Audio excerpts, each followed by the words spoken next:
It was at this moment that he knew. He fucked up.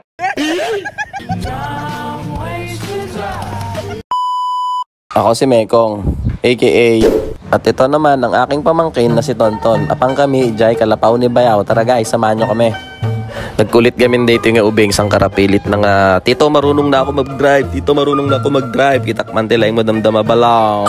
Andito pala ako ngayon mga guys sa Panisien Aurora Isabela. Awan maobray, so nagpakuyog ako pa nag-alapato pang kami ginumdamdama with tropa. So ayan, medyo malapit na kami sa Kalapaw ni Bayaw, pero tignan nyo naman tong maneho ng pamangkin ko. Oo, di ba, muntik na naman kami dyan. Tinawa ko na lang kasi nagdaan din naman ako dyan nung tinuturuan pa lang ako ng aking tatay. So ayan, pinabayaan ko lang siya mag-drive. Tignan nyo naman, di ba? Napakasayang tignan na yung pamangkin mo noon ang liit-liit. Ngayon pinagmamaneho ka na. Nagmemeneho, pinag-drive mo. Kinamuray niya tan. Papasok na kami dito sa kaharian ng kubo ni Bayaw mga tol. Nang biglang tawa na ng tawa tong kasama ko, i-stop ko muna yung voice over. Tignan nyo. Dalan ba? Mga bobo. It was at this moment that he knew. He fucked up.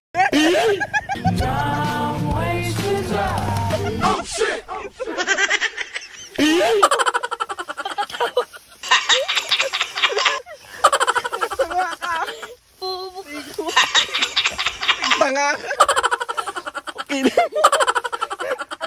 Laka.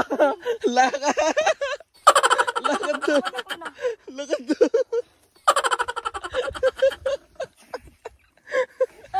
Kinamla di mais nila mo. O diba naglaing matumba.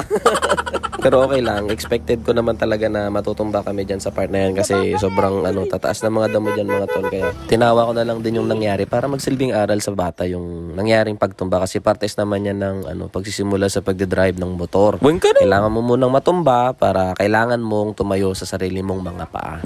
Ayun na nga, dito na kami sa Kalapaw ni Bayaw. So tinuro-turo na namin kung sino kukunin namin dyan. Syempre yung pinakadakkel para solve kami damdama gas dyan. Once in a blue moon lang kami nagawi dito baryo may iso nga party tayo pato.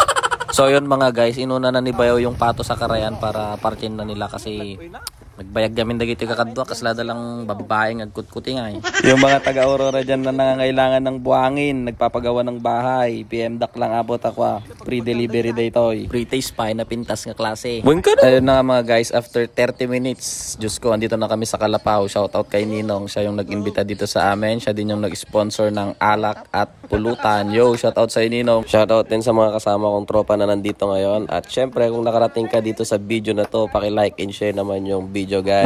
Ayan na nga, naubusan ng tubig si Kasin Ayo kaya nagpakuha muna siya ng tubig kay Ninong sa ilog, o diba? Ganyan ang pangkuha namin ng tubig dito sa amin guys. After 30 minutes sa wakas, naluto na yung pato at yun ipapatikim na nga natin kay Chups. O yeah, gemas. Shot tayo mga guys.